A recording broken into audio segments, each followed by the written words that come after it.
Bueno, buenas tardes. Vamos a hablar hoy sobre las principales reformas que en el ámbito del derecho sucesorio incorpora el Código Civil y Comercial de la Nación, que entrará en vigencia el 1 de agosto de este año. Para entender de qué se tratan estas reformas del derecho sucesorio,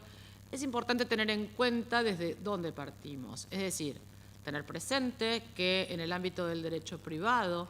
desde el año 94, desde la reforma constitucional, y más acentuado incluso a lo largo de los años en que fueron incorporándose los distintos tratados de derechos humanos a la Constitución Nacional, se ha producido este fenómeno conocido como constitucionalización del derecho privado. Este proceso de constitucionalización del derecho privado ha hecho necesario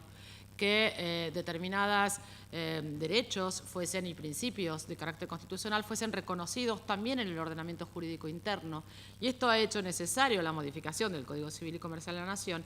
que si bien en el ámbito del sucesorio o del derecho sucesorio no tiene la misma fuerza que ha tenido o la misma receptividad que ha tenido en el ámbito del derecho de familia, lo es cierto que estos principios de carácter constitucional o de carácter convencional constitucional que emergen fuertemente a partir de la modificación del 94 también incidieron en la forma de regular la transmisión de derechos por causa de muerte. Y esto no nos impide obviar que el derecho sucesorio está altamente relacionado con el derecho de familia y las importantes modificaciones que hay en el derecho de familia de algún modo se ven reflejadas también en el derecho sucesorio, aunque aclaro desde ya que las modificaciones del derecho sucesorio no son de la misma intensidad que las que se dieron en el ámbito del derecho de familia. Pero lo cierto es que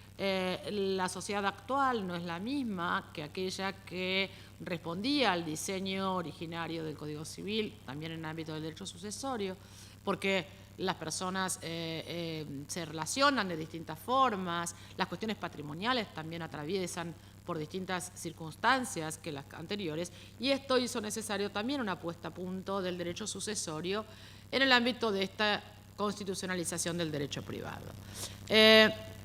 Estos principios constitucionales que gobiernan y dan sustento a toda la modificación del Código Civil y Comercial, me estoy refiriendo a este principio de la libertad advertible o que se trasvasa en la autonomía de la voluntad o una mayor preeminencia de la autonomía de la voluntad en todo el ámbito de las relaciones humanas, conjuntamente con este principio igualitario, de principio de no discriminación y con la solidaridad, es decir, la responsabilidad por las relaciones familiares y también en el ámbito sucesorio esto se puede verificar. Todos estos principios constitucionales tienen su juego o su aplicabilidad en el ámbito del derecho sucesorio y eso es lo que vamos a trabajar. Es decir, de qué manera uno visibiliza estos principios constitucionales convencionales también en la transmisión a causa de muerte, las transmisiones patrimoniales por causa de muerte. Veamos primero la autonomía, en qué podemos advertir la presencia de la autonomía de la voluntad o un mayor despliegue de la autonomía de la voluntad en el ámbito del derecho sucesorio. Y la primera gran cuestión que aparece cuando uno habla de autonomía en el ámbito del derecho sucesorio es el tema de la legítima. La cuestión de la legítima, que sabemos que la Argentina pertenece a aquellos países que mantienen un sistema de legítima fuerte, es decir, un sistema de transmisión sucesoria en el cual determinados sucesores tienen garantizado una porción del patrimonio y hasta ahora la Argentina formaba parte de aquellos países que la extensión de la legítima era de las más altas, en realidad la más alta de todo el mundo, con lo cual el sistema de legítima del argentino es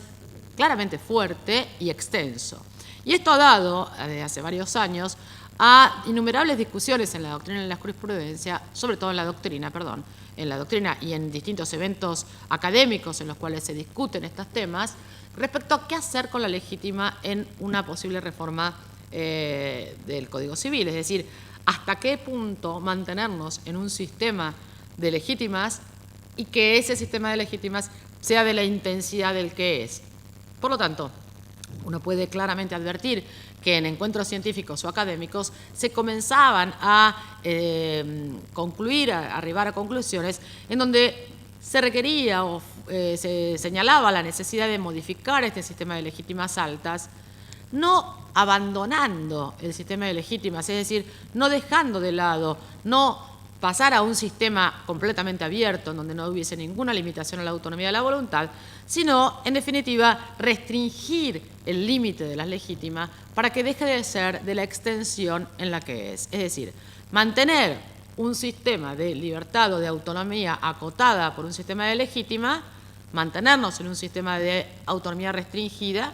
pero que esta restricción no tuviese la misma intensidad que venía teniendo. Es por eso que a través de distintas modificaciones podemos ver o advertir que la autonomía de la voluntad tiene mayor despliegue también en función de la disposición de bienes o de titularidades patrimoniales para después de la muerte. Esto lo vemos tanto a través de los órdenes sucesorios, de los efectos de las donaciones, pero la legítima deja de tener la intensidad o la extensión que viene teniendo hasta ahora, porque el artículo 2445 expresamente establece que las porciones legítimas de los descendientes es de 2/3, la de los ascendientes de 1/2 y la del cónyuge de 1/2. Es decir, como podemos ver, la legítima de los distintos órdenes hereditarios es reducida, ampliándose en consecuencia la porción disponible, es decir, ampliándose la posibilidad de disponer de una porción del patrimonio si uno tiene descendientes, ascendiente o cónyuge, es decir, algunos de los herederos legitimarios, que son aquellos que tienen asegurada la porción, pero poder disponer con mayor amplitud o de mayor porción del patrimonio para después de la muerte. Esto hace que, si bien el testamento no es una institución que tenga mucho despliegue en la Argentina, puede hacer que la modificación de la legítima, de la extensión de la legítima, genere un mayor acercamiento, una mayor posibilidad de testar y de organizar de qué manera las personas pretendemos que se transmitan nuestro patrimonio o se transmitan nuestras titularidades patrimoniales para el momento de la muerte. Los fundamentos del anteproyecto, es decir, esta serie de argumentaciones y de fundamentaciones que acompañaron al anteproyecto, es decir, aquel primer borrador que se presenta, la comisión redactora presenta al Poder Ejecutivo, expresamente se deja en claro que se disminuye la porción legítima de los descendientes a 2/3, ascendientes a 1/2, manteniendo la del cónyuge en esta última proporción, y esto responde a una doctrina mayoritaria que considera excesivas las porciones establecidas por Vélez Sarsfield y más justo ampliar las posibilidades de libre y definitiva disposición del futuro causante. Es decir, el Código Civil y Comercial recoge la posición doctrinaria mayoritaria que imponía la necesidad de modificar la extensión de las legítimas sin abandonar un sistema de legítimas. No pasamos a un sistema de libertad absoluta, sino que pasamos a un sistema de mayor despliegue de la autonomía de la voluntad, pero con el mantenimiento de la legítima, es decir, de estas porciones aseguradas. Pero como una novedad importante que hace también a la cuestión de la responsabilidad y la solidaridad, el artículo 2448 establece la posibilidad de, o incorpora o reconoce la mejora estricta en el ámbito del derecho argentino. Es decir, el 2448 establece la posibilidad, y lo voy a leer textual, el causante puede disponer por el medio que estime conveniente, incluso mediante un fideicomiso, además de la porción disponible, de 1/3 de las porciones legítimas para aplicarlas como mejora estricta a descendientes o ascendientes con discapacidad. Es decir, que el causante puede establecer por cualquier acto, puede haber sido a través de actos de donaciones realizadas en vida, a través de un testamento, a través de un fideicomiso, el medio que estime más conveniente, puede utilizar o disponer de hasta 1/3 de la legítima de sus herederos, de sus legitimarios, es decir, afectar o reducir la legítima de sus herederos para beneficiar a aquel heredero que padece una situación de discapacidad. Y el segundo párrafo de la norma define... Perdón.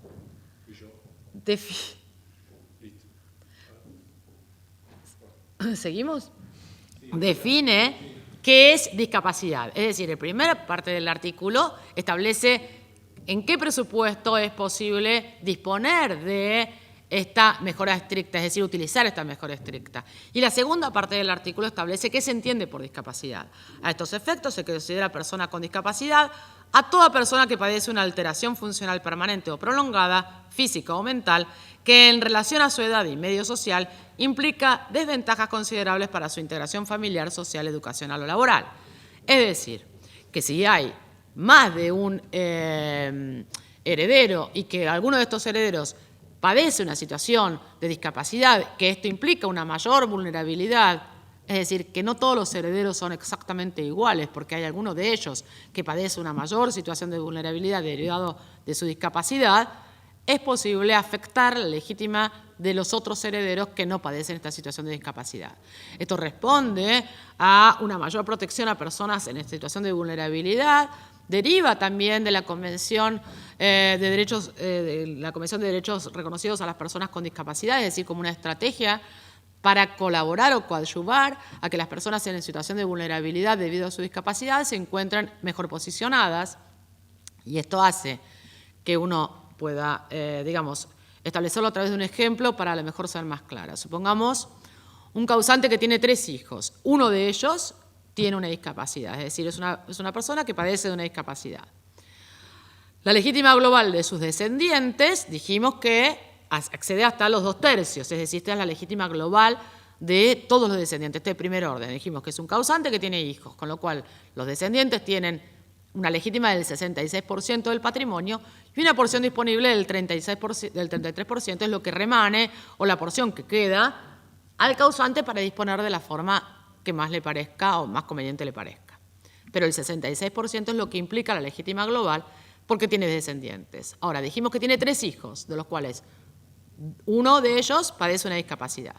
Por lo tanto, si el causante así lo dispone, sea a través del testamento, de la forma que lo disponga, puede afectar la legítima individual del heredero 1, el heredero 2, es decir, puede retraer hasta 1/3 de su legítima individual para esa retracción que hace, se trasvase como una mejora en favor del heredero 3, que es el heredero con discapacidad. Por lo tanto, si estábamos en una legítima global, dijimos, del 66%, porque estamos ante la presencia de descendientes, que es de 2/3, la paso a porcentaje porque es más fácil hablar en porcentajes, y tenemos 3 herederos, porque son 3 hijos, estamos ante una legítima individual de cada uno de ellos del 22% del patrimonio. Ahora, aquellos 2 herederos que no tienen problemas de discapacidad pueden ver afectada su legítima del 22% hasta en 1/3, es decir, puede disponer del 7,33% el causante para beneficiar al heredero con discapacidad. Por lo tanto, del 22, que es la legítima individual del heredero 1, menos 7,33, tendrá derecho, o su legítima se reduce o se limita a 14,66, periódico. El heredero 2 exactamente igual. Y el heredero 3, que es el que padece la discapacidad, va a poder recibir su legítima individual del 22%, más toda la porción disponible del 33% que se amplió, si así el causante lo dispuso, más la sumatoria de los 2/3 que retrajo de las legítimas individuales de los herederos que no padecían discapacidad. Por lo tanto, va a poder acceder a un total de 69,66%. Es decir, la mejora es una mejora estricta en el sentido que es una mejora real y la porción que puede destinar al heredero con discapacidad es mucho mayor a lo que hubiera correspondido, porque en definitiva los hijos pueden no estar todos en la misma situación o en un pie de igualdad, sino que aquel que padece una discapacidad está en una situación de mayor necesidad y por eso los otros herederos pueden ver afectada su legítima individual sin que esto genere algún inconveniente o que esto pueda dar lugar a algún tipo de acción. El causante, entonces, puede disponer no solo de la porción disponible, sino que también puede retraer hasta 1/3, puede ser que utilice menos, hasta 1/3 de las legítimas individuales de los herederos que no padecen de ninguna discapacidad y mejorar así en forma real, en forma concreta, al heredero que padece discapacidad. Ahora, si bien esto nos pone en evidencia que hay un mayor margen a la autonomía de la voluntad, también debo mencionar que a través de las causales de desheredación, es decir, desaparecen en el Código Civil y Comercial las causales de desheredación y terminan siendo englobadas en las causales de indignidad. Solo quedan en pie causales de indignidad en el sistema del Código Civil y Comercial. Por lo tanto, esto va a implicar que aquel heredero que considere que el otro heredero es indigno o que se indique la indignidad tenga que accionar por la indignidad, pero no hay posibilidad de desheredar previamente por el testador. Se engloban todas las causales de desheredación dentro de la indignidad, en realidad mucho por el poco uso que tiene las causales de desheredación en el derecho argentino, también derivado de esto de la falta de hábito de utilización del testamento. En realidad, esta decisión legislativa ha sido fuertemente criticada porque implica, en cierta manera, una restricción a la autonomía de la voluntad cuando justamente estamos hablando de un mayor despliegue de la autonomía de la voluntad. Pero esto no significa que una persona que incurra en alguna de las causales que quedaron subsumidas en las causales de indignidad, termine recibiendo la herencia si ha incurrido en alguna de estas causales, porque puede ser sindicada la indignidad, a pesar de que ahora el causante no podrá establecer la desheredación ni aún en su testamento.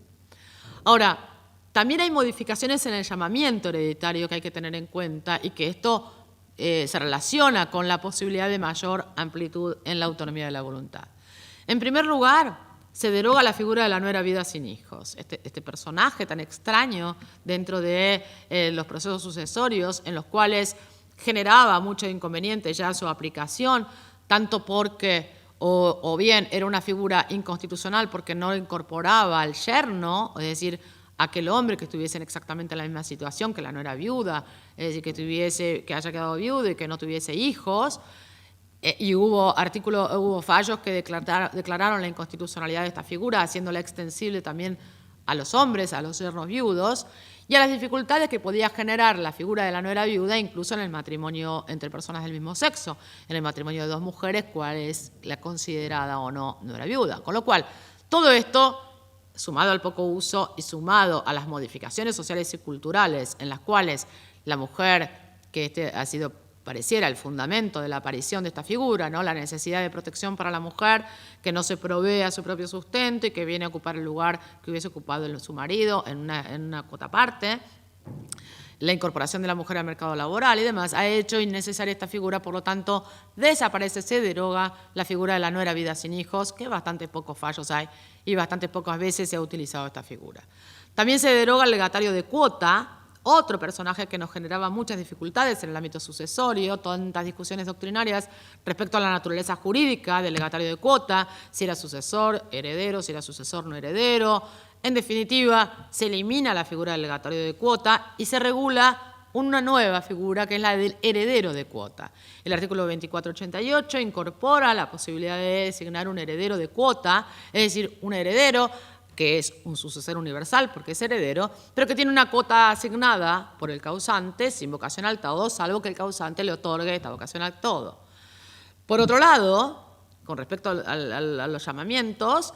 tenemos que aclarar también que la separación de hecho excluye totalmente la vocación hereditaria. Es decir, el 2437 establece que la separación de hecho por sí misma, la mera separación de hecho, no interesa los motivos que provocaron la separación de hecho, porque toda la clave del Código Civil y Comercial es alejarse de la imputación de culpas con respecto al quiebre de los modelos familiares, por lo tanto no interesan los motivos que llevaron a las personas a separarse de hecho. En todos los casos la separación de hecho fulmina la vocación hereditaria, es decir, si las personas estaban casadas pero separadas de hecho, que solo se mantenía el vínculo en términos formales, no hay vocación hereditaria reconocible. Por lo tanto, los sucesores seguimos teniendo la misma clasificación de siempre, sucesores legítimos y sucesores testamentarios, es decir, que procede al llamamiento de la ley o que procede al llamamiento del testador, del propio causante. Dentro de los legítimos podemos distinguir los legitimarios o los forzosos, que van a seguir siendo descendientes, ascendientes y cónyuge, pero ahora con una porción legítima diferenciada, reducida, con mayor amplitud de la autonomía de la voluntad y con la posibilidad de afectación de la legítima en tanto mejora estricta al heredero con discapacidad. Y por otro lado, los herederos legítimos, o sea, llamados por la ley, pero no legitimarios, es decir, aquellos herederos que no tienen asegurada una porción legítima en la transmisión, que estamos hablando de los parientes colaterales en cuarto grado, se mantiene el mismo criterio de determinación. Y con respecto al llamamiento testamentario, es decir, aquellos herederos de carácter testamentario, el testador podrá designar herederos testamentarios o también legatarios, que no serán legatarios de cuota, pero sí legatarios particulares, es decir, de objetos, de cosas determinadas, determinables, todo lo que sabemos con respecto a los legados.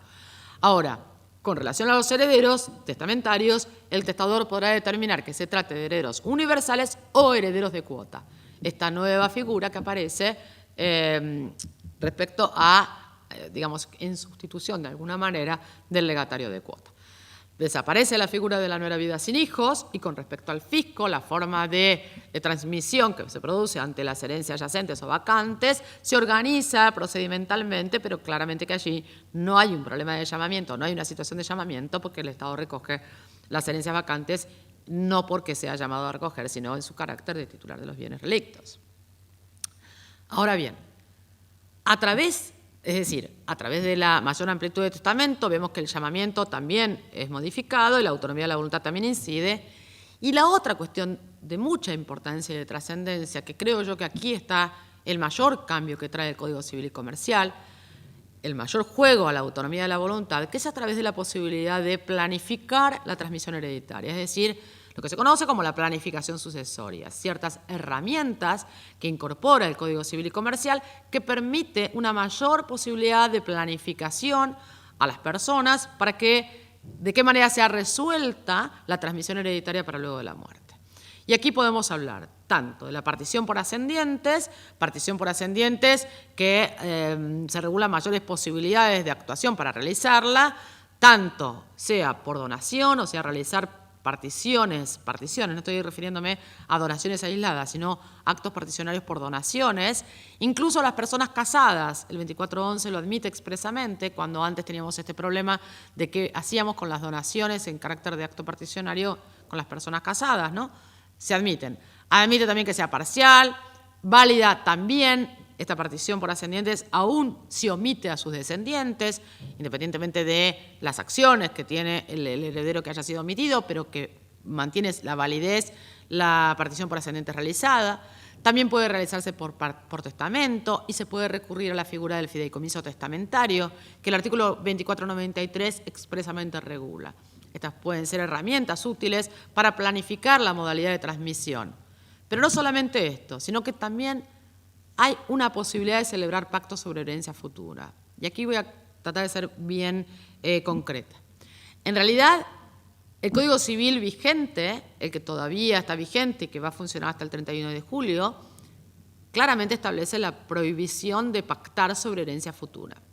Hay una prohibición expresa con respecto a pactar sobre herencias futuras. Esta prohibición la mantiene el Código Civil y Comercial. No es que se deja de lado esta regla genérica de la prohibición de pactar o de contratación sobre la herencia futura. Se mantiene vigente. Este es el principio general que establece el artículo 1010, el artículo 1010, que es un artículo que viene de contratos, pero que cuando regula qué puede ser objeto de un contrato, establece la herencia futura. No puede ser objeto de los contratos, ni tampoco pueden serlo los derechos hereditarios eventuales sobre objetos particulares, salvo lo dispuesto en el párrafo siguiente u otra disposición legal expresa. Es decir, el principio general es que no se admiten pactos de herencia futura, pero la propia norma trae una excepción y deja abierta la posibilidad que haya otras disposiciones legales que expresamente dejen abierta la posibilidad o establezcan la posibilidad de pactar sobre herencia futura. ¿Qué dice la segunda parte del 1010, de este artículo 1010? Los pactos relativos a una explotación productiva o a participaciones societarias de cualquier tipo, con miras a la conservación de la unidad de la gestión empresaria o a la prevención o solución de conflictos, pueden incluir disposiciones referidas a futuros derechos hereditarios y establecer compensaciones en favor de otros legitimarios. Estos pactos son válidos, sean o no parte el futuro causante y su cónyuge, si no afectan la legítima hereditaria, los derechos del cónyuge ni los derechos de terceros. Es decir, que podrán celebrarse pactos de herencia futura cuando estemos en presencia de actividad empresaria, es decir, para que pueda continuar la explotación comercial o industrial o cualquier tipo de explotación productiva. Esto facilitará la continuación, y esto es una preocupación sumamente reiterada en personas que, por ejemplo, llevan adelante una explotación comercial y lo manejan esto a través de alguna figura societaria o no, estas famosas sociedades de familia, en donde en los hechos hay un grupo familiar que lleva adelante una explotación y que alguna persona prevé que ante su fallecimiento esto va a generar una serie de inconvenientes y de dificultades para mantener el giro comercial. Bueno, esto puede ser previsto, puede pactarse justamente con miras a la conservación de la unidad. Esta es una decisión estratégica a los fines de mantener la productividad y mantener vigente la actividad comercial, el giro comercial de los negocios, sin que la muerte, que es una circunstancia que puede acaecer y que sabemos que va a acaecer, pero lo que no sabemos es cuándo acaecerá, pueda ser previsto los efectos que esto pudiera generar en aras o con la finalidad de que esto afecte lo menos posible a la continuidad de la empresa. Esto puede ser muy útil en el ámbito societario, es decir, esta va a ser una herramienta, una forma de actuación, de planificación sucesoria muy interesante y es realmente una novedad para nuestro derecho. Por otra parte, otra forma también de utilizar la planificación sucesoria o que va a tener incidencia en esta planificación sucesoria es lo relativo a la consolidación de las donaciones. El Código Civil y Comercial viene a resolver un fuerte problema que tienen hoy los bienes que hayan sido donados o las donaciones realizadas por un causante. Por un lado, se establece una preferencia clara por mantener la validez de las donaciones inoficiosas, es decir, aquellas donaciones que se realizan pero que solamente vamos a saber si son donaciones que no caen dentro de la categoría de inoficiosas al momento del fallecimiento del causante. El artículo 2458 establece, respecto a la acción repersecutoria,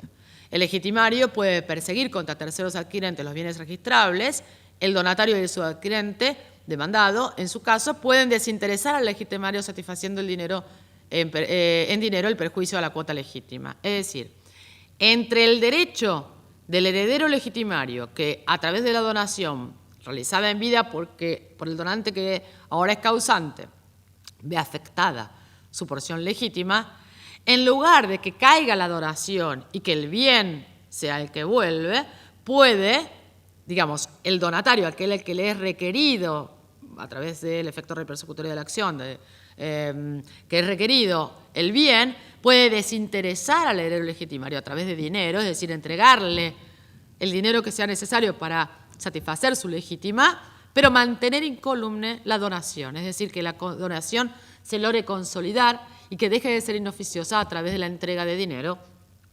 y que de esta manera quede cubierto el heredero legitimario en su porción legítima y a su vez el donatario o el subadquirente que pueda mantener que se pueda sostener esa transmisión que se ha producido a través de la donación. Pero no solamente de esta manera se consolidan las donaciones, sino también a través de la prescripción de la acción, es decir, del plazo que se ha establecido de prescripción de la acción de reducción. Dice el 2459, la acción de reducción no procede contra el donatario ni contra el subadquirente que han poseído la cosa donada durante 10 años computados desde la adquisición de la posesión. Es decir, se reduce el plazo de 20, que hoy es el plazo de prescripción adquisitiva, a 10, pero además de eso se modifica también el cómputo, es decir, el cómputo del plazo no comienza a correr al momento de la muerte del causante como sucede hoy en el Código Civil,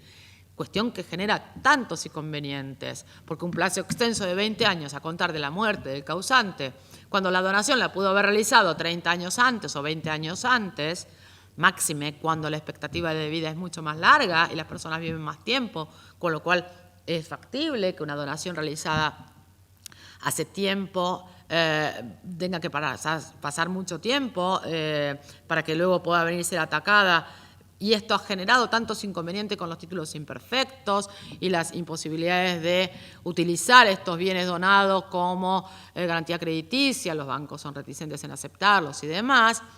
Al reducir el plazo de 10 años y al modificar el plazo del cómputo, es decir, que la donación se consolida y se computa este plazo porque prescribe la acción de reducción a los 10 años del momento que se realizó la donación, hace que más rápidamente y más fácilmente entren bienes al tráfico jurídico comercial y no queden excluidos o expuestos a los problemas que teníamos hasta ahora con los títulos donados, es decir, con aquellos títulos que registraban alguna donación y generaban estas dificultades del título imperfecto. Esto, como algunas otras cosas, ha sido criticado porque, bueno, establecer que corre la prescripción, el plazo de prescripción desde el momento de la donación, cuando uno no puede hacer nada porque todavía no es heredero, es una forma de restringir el derecho del heredero porque se le ve afectada o puede verse afectada su legítima. Claro,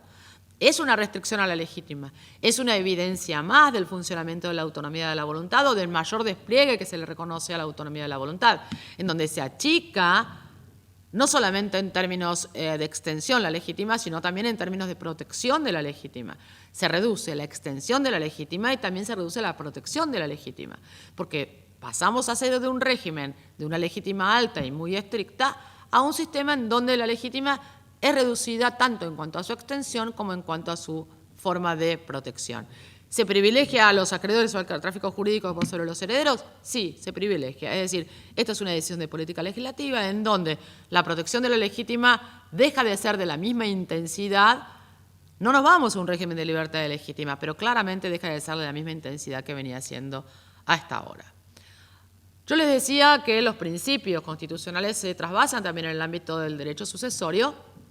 y esto también sucede no solamente con la autonomía de la voluntad, como veníamos viendo, sino con este principio de solidaridad o de responsabilidad que también ante o aún después de la muerte de una persona sigue estando presente en la forma de transmitir los bienes o las titularidades patrimoniales, para ser un poco más precisa.